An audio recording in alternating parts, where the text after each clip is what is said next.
Hi, everyone, and welcome to the Tamp podcast. In this series, we will be sitting down and discussing in depth all sorts of topics with people from all walks of life, from the worlds of journalism, music and film, the arts, athletes, business people.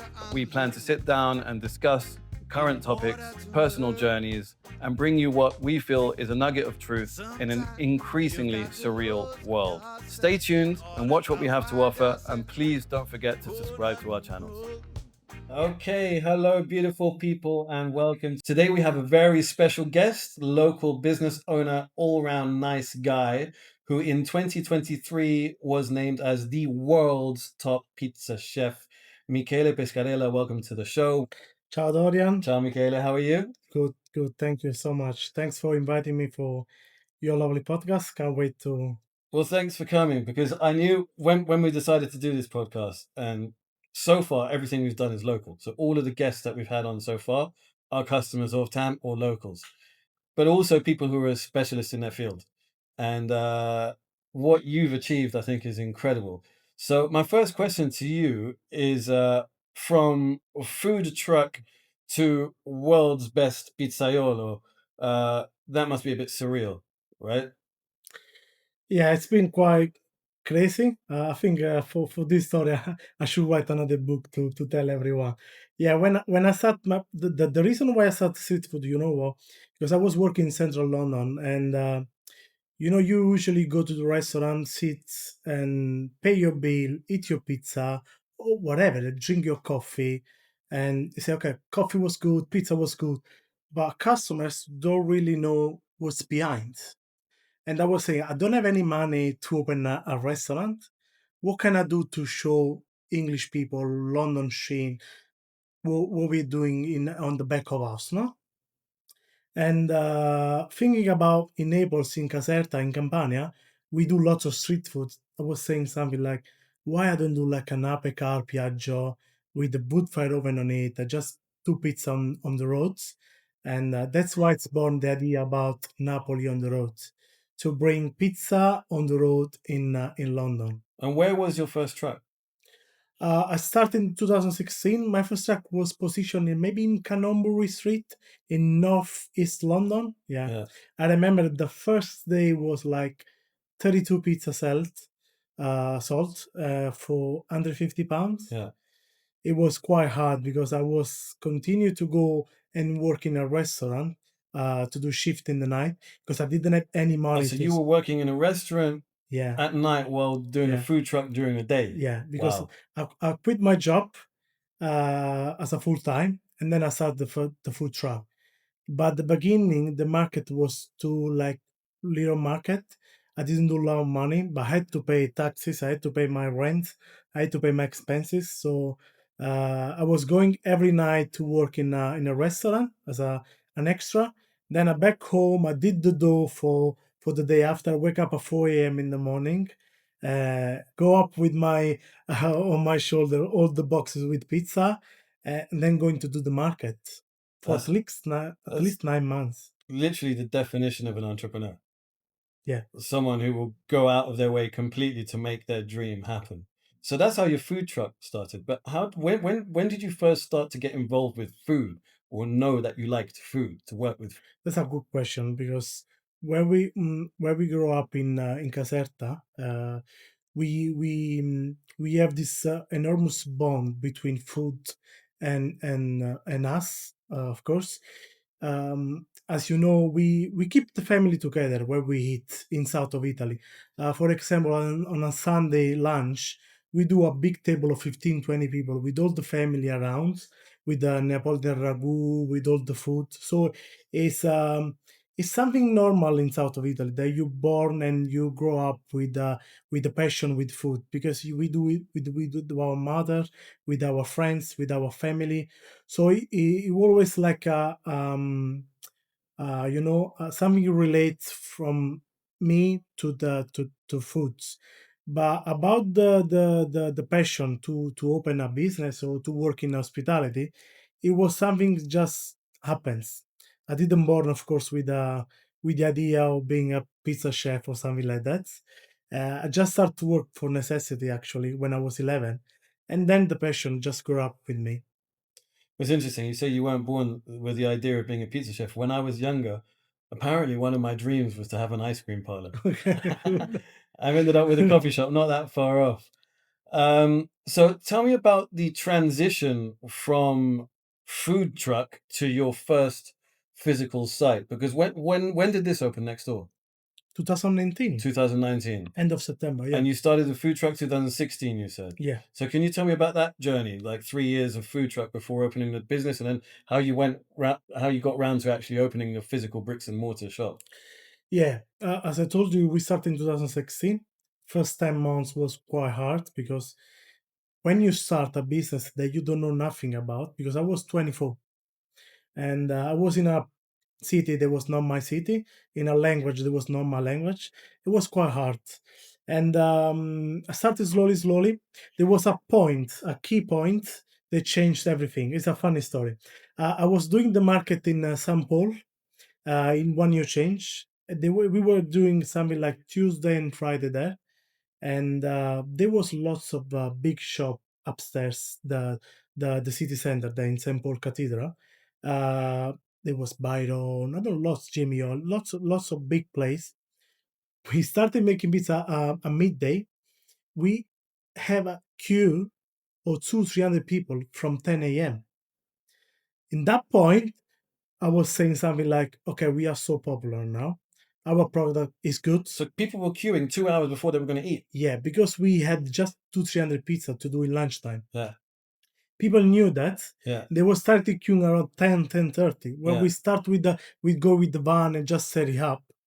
What happened is that it was like maybe January. The lady from the management came to us and said, "Look, Michele, I'm so sorry to tell you that you have to leave this place." I said, well, why? We are so popular. We very happy to be here. Yeah, because all the business around they're complaining because they pay like lots of thousands of pounds. They don't do nothing Tuesday and Friday because you are here. It was like January, February. Okay, we left a week later because when you do street food, the bad things is you don't have any contract. And we just discovered 3 months later, Gordon Ramsay, he opened his first street pizza in St. Paul.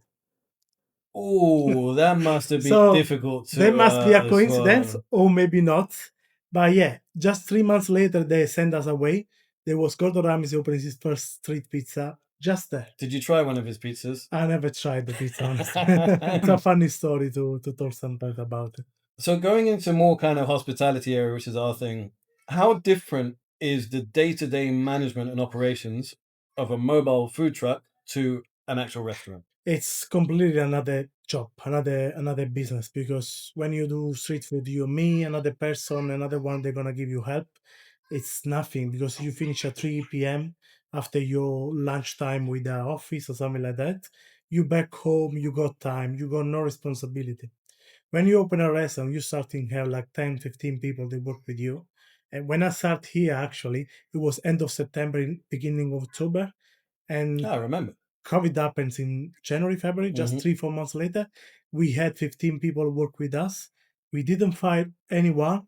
As you remember, I was working alone here from the day one, put some table in front of the door and working every day to do pizza to survive actually. And yeah, it's quite different. It's very, very hard. It's completely another job. It's lots of responsibility, taxes, accountants, stuff.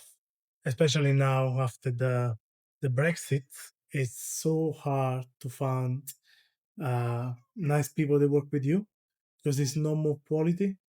People know that they are short of people that work in hospitality, and they don't really care about it. So it's so hard to find someone they say, okay, I'm with you. I want to grow up with you. I want to be involved with you in the business. I want to help you. It's it's different. That actually kind of leads on to the next question I was going to ask you, because I was going to ask you how different is the economic climate for hospitality today as it was when you opened, and you kind of started answering that. Yeah. But I mean, obviously, we've been through Brexit, we've been through COVID, we've been through a lot. Now, I think the financial stresses that society in general is going through is possibly one of the hardest, because I feel everyone's squeezed in their pockets. Everyone. Yeah. It's like no one's getting away from this. Yeah. You know, I'm not complaining about COVID because COVID happens. We Yeah. can't do nothing about something that is not related to us. I'm complaining about Brexit because I want a better world for everyone. I want a better people for the area, for London, for everything. But at the end of the day, if we don't have stuff to work, if we can, for example, when you 3 4 years ago buy a pallet of things from Italy or from Europe, you was paying one invoice to export. Now, if you on that pallet you're gonna put like 15 different products, you need to pay 15 different invoice to export that money. So it's crazy. Man, it's excuse my language. It's bullshit. Personally, I think Brexit is an absolute disaster for this country. But this might divide a lot of opinions online. People who watch this who see it, I don't know. But as someone who works in hospitality as well, and actually managing this from our end, I completely agree with Michele. I mean, it's just I think it was an absolute disaster. Also, 3 years ago, the average spending of people inside Maresa was over £30.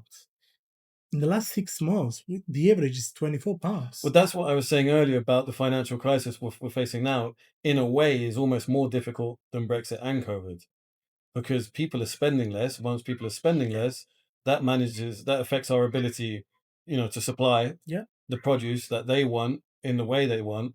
And for people like you and me, who we work with premium produce, you need what's the word I'm looking for? Consistency and stability in order to manage your business the way you do. If you start to see peaks and troughs, it becomes a lot harder for us to manage, right? It's so hard. I fight with my business partner because in the last 6 years he told me, Michele, why we don't start to buy some normal product instead of high quality product? Look, we are starting the business on quality. We are won the awards, numerous and prestigious awards around the world because we do quality. We cannot put the quality down. And at the end of the day, we know that we need to increase some price. People start to don't pay the service charge because they don't want to spend my money. Lots of people that come now in the last few months say, sorry, it's okay, service was good, but I don't want to pay the service charge. It's what we are paying the staff as well, service charge. Well, can I just say, I think you're doing the right thing in terms of not sacrificing quality and increasing the pricing. Because I have the same philosophy. If people ask me, so how's trade? I say trade is okay, but margins Slow. are disastrous. And it's all, why don't you buy cheaper stuff? It's the same. We can't. Our reputation was built on premium coffee, premium produce. Whether it be our coffee beans, our milk, all of the ingredients, even the butter for the pastry that goes into the sausage rolls, the meat, and we have this choice as operators, to either reduce our own costs or pass on some of the costs. And kind of what we need to do is sit somewhere in the middle a little bit without sacrificing the ingredients. Yeah. So I completely agree with you. And actually that leads on directly to the other question I was going to ask you. What do you think is the reason for the success that your pizzas have had? And I ask this because I remember you were not the first pizza restaurant to open in the site that you've opened. I mean, I think I saw two Two or before three, you. maybe. Two or It three. was Canta Napoli and Juicy. Yeah. Yeah. So how come yours worked? I believe in people. And in the last 10 years, I've seen lots of change for people that live in UK. They now really understand the quality beyond the product. When I started here, I remember the first week, Chiswick has that kind of block now before block. Yeah, another one. And, I was curious about what they're going to say now about me. I don't know. It's my first restaurant. They I'm slated us curious. when we opened. And they say, this guy is gonna close in 3 days. It's way so expensive than Franco Manca and blah blah blah. And I was saying something like, let's continue to do quality. If you do quality, if you do nice service, if you show people what you're doing properly, I think at the end of the day, people will understand that. And at the end, this is the key: quality, service. Do a thing that you really like. Don't follow the trend. Be the trend. And our trend is do quality. That's it. Nothing particular. It's still scary. I know we're talking about, you know, focus on quality, which means inevitably increasing prices. But every time we have a price increase here, which is happening more and more each year, um, every time the prices go up, even by 10p here, I can't sleep. I know it's quite hard. We was talking with the area chef a few days ago because we are doing the food cost for the new menu, and they were saying, Michele, you are buying this pepperoni crusco. It's kind of red peppers, grow up in a specific region of Italy, then dried, then fried, then bring it here. 4 pieces of pepperoni crusco to make one pizza is something like £5. To make one pizza. Yeah, and I say it was saying, Michele, maybe the food cost is gonna be too high. If you have the food cost of that pizza 7, 8 pounds, you have to sell at least at 30 pounds. Well, yeah. We have that pizza 19, 20 pounds. So because we still want to do something different and show people what we are doing, but we need people to understand what we are doing. So that's why also social media is very important. New menu is very important. Talking with customers is very very important because they're now starting to understand. I got customers that come now and say when the new menu is gonna be out. So it looks like they're now believing what we are doing. At the end of the day, I'm scared to put up the price because I know it's difficult time for everyone. I can't sleep as well, but at the end, you know that we have to do it. You've kind of touched upon what I was about to go into now, because I have one of my philosophies here is less is more. And when we first opened, which was way back in 2014 now, I had all sorts of things, and I learned a lot over the time. You know, we used to buy in our bakery produce. We used to get it in from who was it? It was a great baker. Forget who it was. We get it delivered every day. And then we had our brunch kitchen, and we had a chef, and we started doing smashed avo, poached eggs, all of this, and the sales started to go up and up. But for me, it became chaotic and difficult to manage. And what I actually decided to do, and I only had the courage to do this because of COVID. COVID gave me the courage to implement the changes I and remember. cuts that I didn't have the courage to do. So we had no kitchen, we had no food service. We completely slashed that part of our business, and we bought using one of the grants. We bought our first rationale bakery oven, and we started baking. Developed our own sausage rolls, our own spinach rolls, our own cheese bread. Um, and that for me completely revolutionized my business. It also made it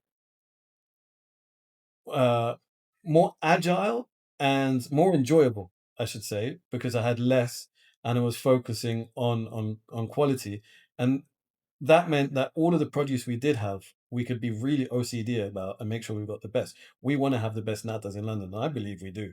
We want to have the best sausage rolls. We get the meat from the ginger pig, the pastry from France, and I believe we do. And I'm saying all of this because I think it's a philosophy that you also share with your ingredients from what you're saying and your way of making food. And I kind of think, maybe you can correct me if I'm wrong, that this is almost an Italian philosophy. Because when you look at Italian food, it's always less of it, but it's about the quality of the ingredients speak for themselves, right? Yeah, it's what I'm talking all the time with journalists, interview, anything. It's our slogan, less is more. If you I see lots of pizzeria or restaurant, they got like a menu of 30, 40 pizzas there. There's no sense about it. Change the menu every 2, 3 months, give it the quality, go the chef in the kitchen, because also if you change the menu every few months, you give the chance to the chefs to work on creativity about the plates. If you got 30 pizzas on the menu, it's normal that you don't do quality because you got lots of ingredients in the fridge, and of course that's the number of pizza that you do every day. It means that if you got 30 pizza, you do 300 pizza, you do 10 pizza each or 100 pizza each, if you do less menu numbers, less pizza, you go more rotate about, you can rotate more about the products. So Absolutely. it's the key. And then about the Italian kitchen, what I'm saying, simple ingredients. We go the best tomato, the best extra virgin olive oil. We got the cheese. We got these few things. Put it together. Maybe just transform in a modern or a nice way, but don't use lots of ingredients. It's useless. Something that you were talking about earlier about the state today in terms of Brexit making it difficult to find staff and the current financial climate making it difficult. What are the biggest obstacles you think for people like you and me today in hospitality? What are the biggest challenges? For me, my biggest challenge is to keep the costs uh, on a nice, entity, and the staff. Probably is the most difficult part of the business because we are trying to build up an idea and create value around the products. For doing that, we need staff. They're gonna be with us. We got now 43 people work with me, and with the new opening, I can tell you now that we are the Hey, first. We're gonna open our third place in Soho oh, fantastic. in October. Breaking news, everyone. It's gonna be quite big because it's 2 floor. We're gonna do tasting menu. We're gonna, I believe that we're gonna bring the quality of service and pizza on another level, something that never been in UK in London so far. Uh, Imagine that you're gonna go to Michelin star, you're gonna have like 6, 7 course menu. Imagine you're gonna come in my pizzeria, you're gonna have like 6, 7 course menu. But at the end, we need stuff. So the biggest challenge is to find a people they're gonna be with you. I mean, it sounds amazing, but it also sounds terrifying because I'm working in this industry and having worked in restaurants, even though I don't work in a restaurant anymore. Uh, I understand the stresses of it. I understand the stresses of both the kitchen and the staff. And what you're saying to me now is you're setting the bar high. But Yeah, to have the bar that high, the amount of work that's going to go in to building that team, training that team, and maintaining that team, uh, that's not for the faint-hearted. I know. I know. To be honest, I'm thinking about this almost every day, but still got lots of fire inside me. I want to do it because I'm starting work in central London when I was 18, 19. And I always say to myself, it's like a circle. When if the circle is done, you need to back there where everything started. Yeah. And lots of people start to come in Chiswick. We don't really think we are recognized enough. But not about the awards. I don't really care about the awards. But people need to understand what we are doing. For to to do that, we need to be there. At the end, this is gonna be the last one. I don't wanna be a chain. I don't wanna open. I received like maybe 15, 20 offers from lots of big names. They say, let's open 20, 30 on Napoli on the road around UK in the world. It's 15 million here, 20 million there. I don't wanna do it. I wanna do quality. Uh, I wanna finish my job there in Seoul.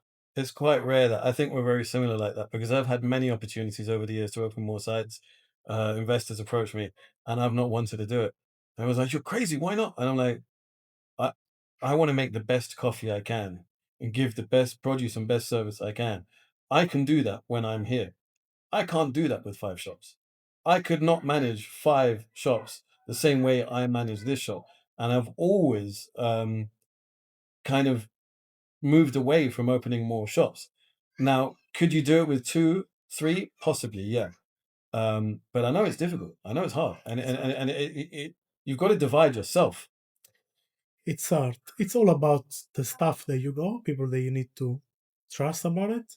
But most say to me, if something is going wrong, I try to do my best. I know how to do it. Have a plan. We have a plan all together. But if something is gonna be not really okay, I'm closing one of them. We do profit in Richmond. We do profit in Chiswick. But if I have to choose and say, okay, let's open in central London because we need to be there, And and I have lose. to close one of them, close it. It's not about making money. For me, it's about showing to the people what I want to do. So it is a dream. It's a dream. Yeah, I can't stop now. Well, I wish you all the best. Yeah. Do we have an opening date? No yet, but we are working about the project for like 1 year now. We took an architect from Spain. He's amazing. He's crazy. We do a new brand identity. We're gonna change the name. Napoli on the road is gonna be a shorter name.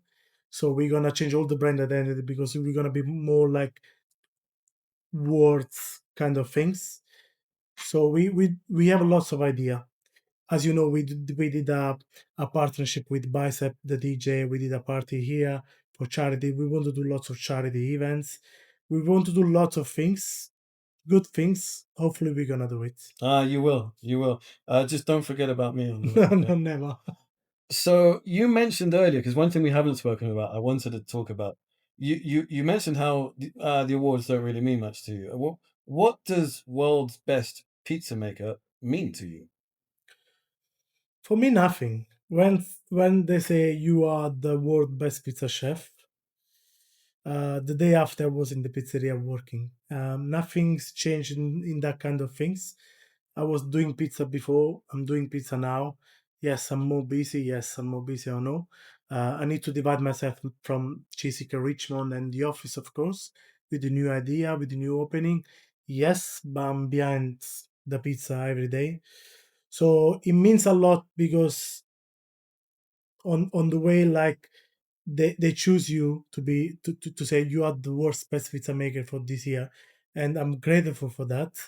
But in another way, I hate this kind of things because uh, you got lots of pressure, lots.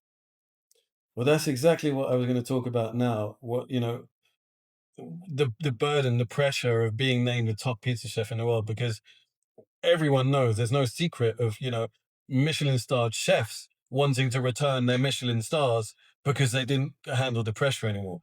I mean, how has this affected you and your day-to-day life? That's a big question. Okay, it's hard to reply because I'm still getting on these things. I started therapy in the last 8 months of my life. You know, if I was doing pizza on 12th of September of 2023, the day after, I've been recognized best pizza chef in the world. Can you imagine just a guy that was making pizza today and tomorrow 50 television and like 500 journalists that want to interview you, doing program, doing television, doing interview, uh, thousands of messages on my phone saying, "Oh, congratulations, man! Congratulations! What's a big achievement?" Blah blah blah. All this stuff around. I didn't know how to do it. It was like everyone wanna talk with me, fake people, lots of fake friends. Oh, let's get out together. Let's do this. Let's do that. It was too much for me. I didn't have the chance to choose what I wanted. I didn't choose that life. And to be honest, for the years, for all the year long, from 2023 to 2024, I wake up in the morning and I was saying something like, "Oh, I hope tomorrow I'm gonna wake up and was just a dream." Really? Man, for me, I didn't want it at all. Wow. It was too much. It was too much. People was here from like 11 a.m. in the morning to 11 p.m. in the evening, rushing. We want these requests. That we had to shut down the phone for 11 months because we saw on a website something like five, 3 to 5K of booking button every day. So 3 to 5,000 people Yeah, every day were trying to to book book. a seat Yeah, in your restaurant. man, it was like 3, 4, 5K phone That's crazy. call every day. It was too much. It was too much. Be like with lots of fake people around me. They want to get out. Let's do a photo. Let's do this together. Let's do this business. It was too much. I had a completely burnout about myself. I was backing home. I was smiling in the rest. I'm backing home, crying, saying what's going on. Yeah. I lost everything about my personal life. I think the craziest thing about this is that normally, we're talking in a chef world, someone who wins an award like a Michelin star or top chef, normally they have spent their whole life, their career, trying to win that. Now, the Yeah, difference with you yeah. is that you didn't ask for I this. didn't ask. I was like something like, okay, I love the awards, but we didn't ask at the end. And when it happened, it's like You don't know, you are not prepared to do it. And people always look about the upper part. They're just coming up, oh, it's the best pizza shop in the world. It's going to television, it goes to This Morning, it's going to BBC. But no one they really know what's down that part. So it was quite hard. It changed my life. Yes, it changed my life a lot. Now I'm okay because I'm doing therapy. I'm happy with the stuff. I'm happy with everything.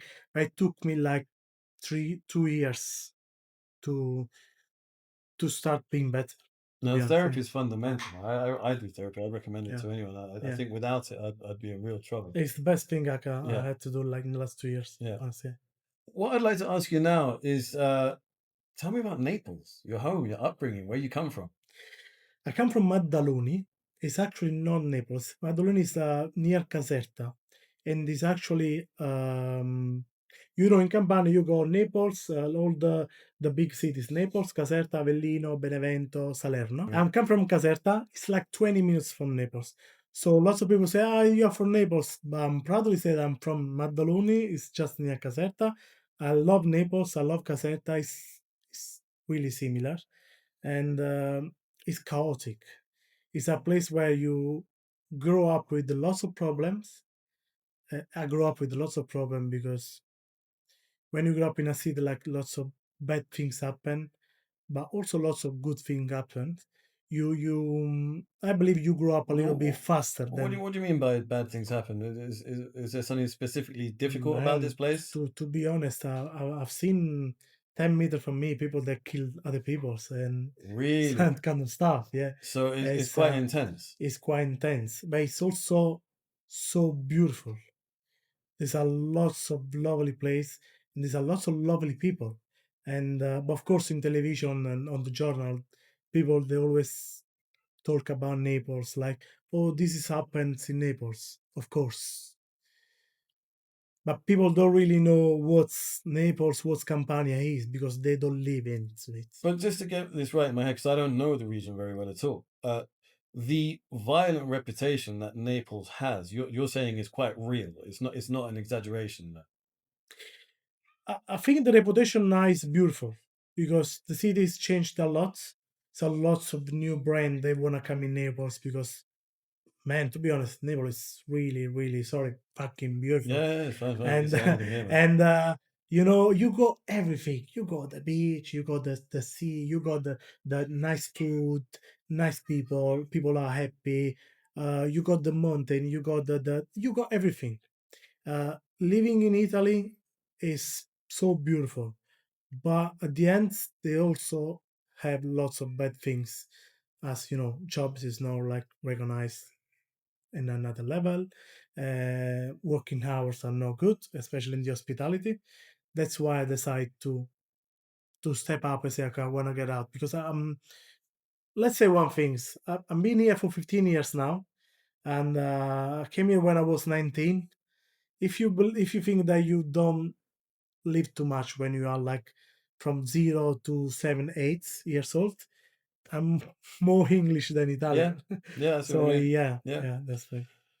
It's interesting. I'm hearing you talk about Naples. I'm fascinated because I mean, one thing that we'll have in common is that we'll have the same God. I understand that the God worshipped in Naples is Maradona, right? Yes, So yes. I was saying which kind of God I talk about. Then you say we've got that Maradona. in common. We got the same God. But the way you describe it, and you said about the violent aspects and the rough aspects, but it's beautiful and nature. I'm just going to bring this conversation a bit more personal towards me now. For some reason, it reminds me of somewhere where I'm very close to now in my head because it's where my partner's from, which is Sao Paulo in Brazil. And I feel that there's a similarity there because Sao Paulo is one of these places with a very rough reputation, very rough parts of it. Uh, but it's full of life, full of culture, absolutely bustling city. Again, with just outside loads of nature. I don't know why. It's kind of I feel there's a parallel there because cities like London are very different. London's been very well developed for a very long time. There are other cities in the world which are kind of they've still got that edge, that kind of grimy edge to them, but are fantastic places to be. Yeah, I think they are city. They are born to be like to have a reputation in a way like it's good and it's bad. You can't change them. And it's same for Naples, maybe same for São Paulo and Buenos Or even Buenos Aires, Aires, or yeah. exactly. But we see lots of criminality in London as well, in Milano, and everywhere in the world. So I think to leave a place, to judge a place, you need to leave it. If you go and see the place, you're gonna change the mind. Naples and Campania, of course, is so beautiful. Of course, there are bad people, but everywhere they Everywhere. are bad. Okay, talk to me. Are you a football fan? Of course, man. I got the membership of the last 5 years. Yeah, Okay. When I was a little one, my dad brought me to the stadium San Paolo. It was named San Paolo. yeah, I'm of course a fan of Napoli yeah. football, no?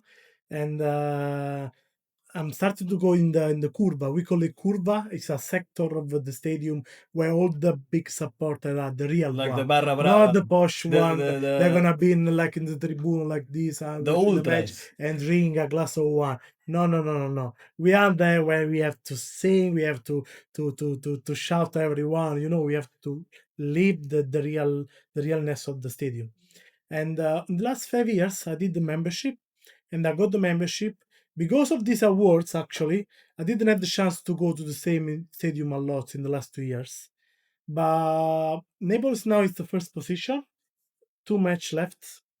If everything is gonna be okay, I'm gonna be the stadium 25th of May because we're gonna. I don't want to say it because we are a little bit, You don't want to jinx yeah, it. yeah. So Napoli and football and food bring me towards something. I'm going to ask you about a tiny little place in Notting Hill Gate. I want to know if you've ever heard of or been there. Da Da Maria. Maria. I've been when I first came in London. It was this little place everyone talking about because you came here, you miss the little things from Italy, no? So what I have to do now? Where I have to watch the match now? And there was this club that everyone on Facebook would talk about with Da Maria. You go into there, and they are like a little basement, a really little basement with 70 people there. You can't even breathe there or what's going on here. And it's so beautiful because you eat the local things from Naples, the parmigiana di melanzane, the little pasta, the slice of pizza. And this little guy that just Ah, no, you're talking about Italia Uno. no, it's Da Maria, not in Gate. Da Maria Notting Hill was in the basement. I remember this place when I was at uni. It was behind Tottenham Court Road, and it It's was the one is in Italian. Charlotte Street. Yeah, and it was I've been Italian there. There was panini shop. Raffaele. Is the no? It was No, Raffaele. it was Felice. Felice, Felice. bravo. And he made the Felice. sandwiches. Yeah, and then And you go in the you go in the basement. basement, it had all the TVs with all the different matches. £5. You got a sandwich, a Coca-Cola Zero, a beer. And a really good sandwich. Really good. Man, that in fact funny, that's where I first started drinking coffee. Really? Yeah, Italia Uno. I didn't really drink coffee before. There was when I was at university, and I used to drink their cappuccinos. No, Da Maria, the place I'm talking about, because I want to give a shout out to it's Pasquale and Giovanni. Pasquale and Giovanni. Great, great Yeah. guys. No, I've been on the Italian one as well. I got the membership. But then is the Napoli fan club. Yeah. So yeah, no. It's good. It's good. Then you go when you go abroad, and you see a little piece of your city everywhere. Yeah. It's good when you go, for example, in Spain or in Portugal or whatever, and you see a little Italian place, or maybe you are from Brazil, and I mean Argentina. you England. England, but I confuse people, don't okay, worry. you're from Argentina, Yeah. but you can go everywhere. You can see a little piece of Argentina everywhere. It's good, no, because it keeps everyone together. It's nice. I've got the best of both worlds because I've got being half English, half Argentinian. I Yeah, can choose there. yeah, My partner's now from Brazil, so I feel it's yeah. really Because nice. your father is a part of Brazil, No, my father's English. English, My mother's from Argentina. Argentina, but My nothing. partner Yeah, Brazilian. okay. That's why I said from Brazil. So yeah, she's from Sao Paulo. So my baby's half Brazilian. Cool. So it's quite nice because it's like I've got several cultures that I can choose and get close to. Yeah. And it's really, really nice that you're right. Anyway, you are But really this is nice. the beautiful of a big city. That's why I love London. I really love London. In the last 2 3 years, I've been because of the awards of the consultancy. I've been traveling a lot, especially in America, everywhere, and all the time I'm abroad. in America, Miami, everywhere, I say one thing: London is the most beautiful place in the world because you can do whatever you want here. You can meet all the person that you want. It's a different part of the city. East London is beautiful. There's a lots of young people. West London is posh, but it's beautiful, nice people. South, you got other things. So you can do really whatever you want because there are people from all over the world in London. That's why I love this city. I think it does. I mean, the problem is we talk about Brexit and how we've shut the kind of sent the message that you don't want people from abroad. But I feel, for example, just to throw this in there, that in a way, Brexit stole something that was mine. Because I was born in 1982. In 1982, the UK was part of Europe. Mm. So I was born in Europe. Yeah. And that was taken away from me against my will. Yeah. And I'm not going to lie, that hurts because I feel I was born in Europe and now I'm not, and not there, and now I can't have what I always thought I could have had when I was younger. And I think that's painful. But on the flip side, as you said, London is one of these magical places where you can find a restaurant from Senegal, Indonesia, Colombia, Panama, wherever. Yeah. It's quite spectacular in that sense. But there is a phrase very, very, very big, if I remember. It says, you can take away the guy from the city, or you cannot take away the city from the guy. True. So we are out of Europe, but I believe that's the same people that was here before. Yeah.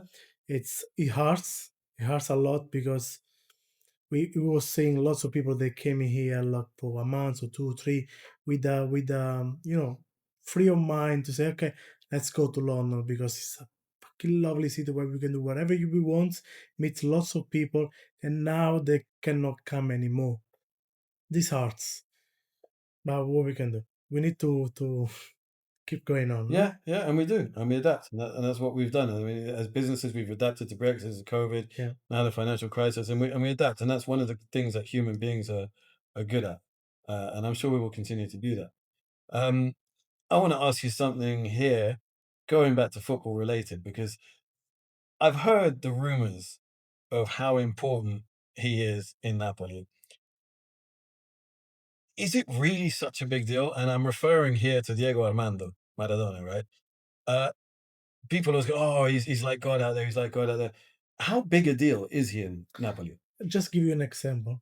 I was not born yet, but when there was Italia 90, Yeah, I Mundial, remember. Yeah, and there was that was the one where he got done for Nandrolone, wasn't it? Where he ran up to the camera screaming. Yeah, Yeah. That was- and on that Mundial World Cup, Italy was playing with Argentina, no? Yeah.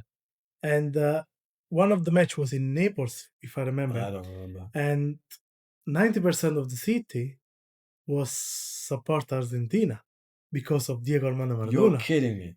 They didn't care about Italy at all. Wow. And you go also in Naples because there's this kind of things. You know that before the 1861, Italy was Regno delle Due Sicilie, Naples and Palermo. Yeah. They became all together. Yeah. Unluckily for us, to be honest, because south of Italy was so rich. And every time we go in north of Italy playing football, now a little bit less. But before was so much where I say you are not from Italy, so you're from Naples, you're not from Italy. Wow. So sometimes where we play, when Italy playing, sometimes we feel like why I have to support this city when in a football way, Yeah. not in like Italy in a way like government. Why I have to support Italy if wherever I go on North Italy and wherever I go to play and see, they say you're not from Italy. Is that still happening today? It's still happening a lot. It's still happening a lot. Yeah. So there's a real divide north south. Yeah, that's why we got this kind of passion. Also because Diego Armando Maradona gave to us something never happened before. Prestige. We was like nothing in a football, and Naples was something like addicted like the bad city of Italy, blah blah blah blah blah. And when Maradona came to Naples, he was saying on interview, the first year we're gonna save everything. The second year we're gonna qualify for the cup and blah blah blah. The third year we're gonna win everything. And it was happened because of Diego Armando Maradona. So he gave us like a joy to say we are from Napoli and we did it. That's why we are so passionate about it. Football is like Diego Armando Maradona in Naples is like sometimes more important than your wife. This is so strong. So I'm guessing his death was a big impact in Naples as well. Then Yeah, was it? yeah, it was quite a big impact. But also now because we won the cup 2 years ago after Maradona after 30 years because the last one was 1987. So it's the first time you'd won since Maradona. Yes. That's Wow. why it's so hard to win something in south of Italy. And when we do it, when we do it, it's like a big achievement. Yeah. It's like I'm doing here against everyone. Yeah. So that's why it's so important for us. It's like the whole world's against you, basically. So Yes. then when you win, Yes. you feel it's even Yeah. more So special. if you have to ask me, it's more important to win the cup with the Naples or the World Cup with Italy. I will choose 100 times when I won Wow. the Naples, but of course, Wow. without any doubt about it. So in fact, so far, all of the guests that we've had here have been guests who come here to drink coffee. You don't come here to drink coffee. I think one of the main reasons is the fact that we probably shut by the time you start work. But that said, you've got your own coffee habits. Do you drink coffee? If so, what do you drink? Yeah, I drink coffee every morning. I go on rules. I don't know if it's just my mind or it's for everyone. After 4 5 p.m., I don't take any more coffee. Same as me. So when I wake up in the morning, if I don't have a coffee, maybe a double shot of coffee, I'm not waking up. And how do you make your coffee at home? I go a little on my machine because sometimes I'm so lazy to do it, but I also got the mocha. But what machine is it? Is it you put beans It's in or the capsules or? it's the Italian one. They go little beans in it. So you put the beans I into the got the machine. beans they do when they do the coffee, but usually most of the time I do mocha. Okay. You know the little mocha? We call it the macchinetta del The caffè. bialetti. The bialetti. The macchinetta Yeah. del caffè Yeah. that we do. I put coffee and do the machine. Is the best way for me to keep the memories when I was young, with my mom just waking up at 4 a.m. in the morning, smoking the cigarette and then the coffee. And what coffee are you putting in your bialetti? I just got the Neapolitan, like the pasta all'acqua, sometimes the Kimbo. It's the Yeah. Italian They're all name. quite intense, Yes. punchy, powerful, Yes. often dark roasts. To be honest, the problem I've seen lots of coffee place in UK is not a problem. It's because we are used to drink that kind of coffee for all our life. When we tried the coffee, this kind of related to English people, it's a little bit too that kind of sweet behind. And I know this is because there's quality in it, but I don't really like it too much. It's fair enough. Not everyone likes know it. what I We, mean? look, we call the term it's third wave coffee is generally referred to what we do in terms of how we work with the beans, the types of beans we use, the roast we use, and it is all a lot more acidic, a lot more fruity. Sometimes a bit more sour. The coffee that you're used to drinking, which is going to be mainly dark roast, very oily beans, often a lot of robusta in there. So robusta gives you a real caffeine punch as well, Yeah. as well as the flavor Yeah. intense. Yeah. And it is cultural. And I get it. It's funny because talking about specialty coffee to Italians can often be a bit tricky, Yeah. But hats off and fairs dues, because at the end of the day, what we're making here, even I would say it's third wave, probably Antipodean based, which is kind of developed in New Zealand, Australia, which is where they developed this kind of techniques. It's still all used using Italian equipment. Mm. Italians basically developed this espresso making equipment, and Yeah. they're still today the best in the world at doing it. And they got lots of nice machine, yeah. Amazing machines. Yeah. Amazing. But there's one thing I miss so much about Italy and about the bar. When we go to in Italy, when we go to take coffee, we call it bar. Here the bar is where you're gonna have a cocktail, Yeah, and the cafe is the cafe. yeah. But in Italy, so let's go to the bar and take a coffee. Is that when you go in Italy, you enter to the place. Hey, how are you? Everything okay? There's a journal here with the Gazzetta dello Sport or Corriere dello Sport where you read all the news about the sport and everything. People they are talking each other like they know each other. This is what I'm missing here in UK. There's not much of this kind of coffee place where you can go and talk with people in hey, what you did yesterday. You see It, the it journal. You see this one. It's missing. it's cultural. It's It's culture. cultural, I think. I mean, the closest you've got to that would probably be in Soho. I'm sure you've been to Bar Italia, Yeah, yeah, yeah, yeah, which is kind of the closest you got. yeah. I don't know what Bar Italia is like doing today. I mean, it used to be really popular. What I would say though is we get a bit of that here. We've got these big No, like no, no. communal You tables, you do here. You and do we get a here. lot of customers and people who didn't know each other before now talking to each other, Yeah, getting to know each other from the yeah, shop. yeah, So we have a little bit of that. I yeah, know what you're referring to in Italy. yeah, It's nothing like that. It's yeah, nothing like that. yeah. But that's cultural. I think in England, we're not so shouty. We're not so happy. Yeah, We like to be but I miserable. think we We can like to change. complain. But I think You we can know. change. I think we can change. In Seoul, we are doing like two big sharing tables. I don't care. You need to eat. You need to eat a pizza with another person Well, next to why you. don't you design a coffee bar Where into your next project? I don't know if we. I'm kind of a guy that don't want to do coffee. We got a little machine to do just an espresso. For a couple of reasons. We are so busy. If we let people drink cappuccino at the end and coffee, we lost lots of times. So we go 1 hour enough to do the service, and then we go another table just coming up. And also because we don't really like when people just order a pizza with a cappuccino.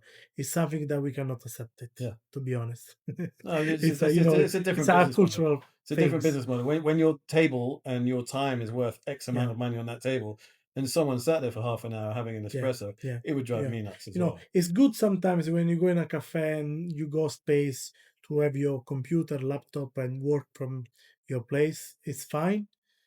But at the end, I prefer when people just sitting at this bench and just do some talking with other person. I just prefer this kind of cafe instead of the big chain that where you can never seated with your computer. I know that people just go out do the jobs with a laptop. It's good, fair enough, but I still prefer the old Italian way where you talk with other people. Yeah, I mean, for us, it's quite difficult to manage. I mean, funnily enough, I was actually on the BBC News many years ago. I don't know if you've heard about this, No, but there was one day, and I can't remember what year this was. We opened in 2014. I'll have to look through see what year this came out. And we had this problem where we were getting more and more laptop users in the shop. And one day, I can't remember, I didn't open the shop. I came in, the shop was open. I came in and I counted 12 laptops in this shop. Now look around, this is not big. 12 laptops. I walked up to the Wi Fi socket, boom, turned it off. I said, no more Wi Fi in my shop. 2 days later, I get the BBC come and interview me saying, oh, well, this is better, no Wi Fi in the shop. I said, look, we can't manage it.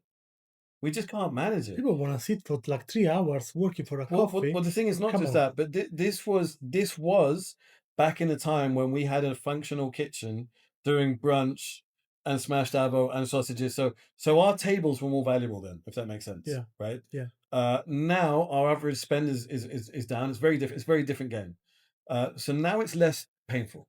okay, But when we did have people wanting to come here for brunch and spend, 30, 40 pounds, yeah. it was really damaging. Yeah, of course, because you use that table to have a coffee. Nothing with that, but we need to get up with the taxes expensive, so we need to make money because Exactly. we are doing something in the So kitchen. now what we've done, I don't know if anyone would have noticed this. Maybe not. This is the first time I'm admitting this, but we don't have any power sockets here. So we'll give you Yeah, free Wi-Fi, but you can't charge a computer cool.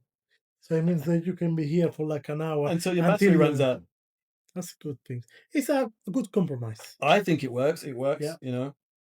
and some people ask to you about it, No, no one's anything. I mean, there's a couple of sockets, but there's not enough for a whole shop full. So so people don't if one ask or two you. people could, yeah.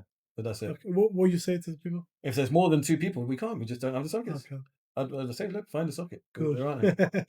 And then you got 15 sockets behind that. Oh, that's cool. Cool. Michele, I want to say thank you very much for coming. It really means a lot to have you on board. Thank you, But, Dorian. thank you so much, man. Really, it's been great having you. Thank you. Thanks so much. It's been a pleasure to be here 1 hour with you and talking about everything. It is. Anytime. Thank you. If you like this episode, please don't forget to like, comment, and subscribe to our YouTube channel, as we will be having weekly episodes launching.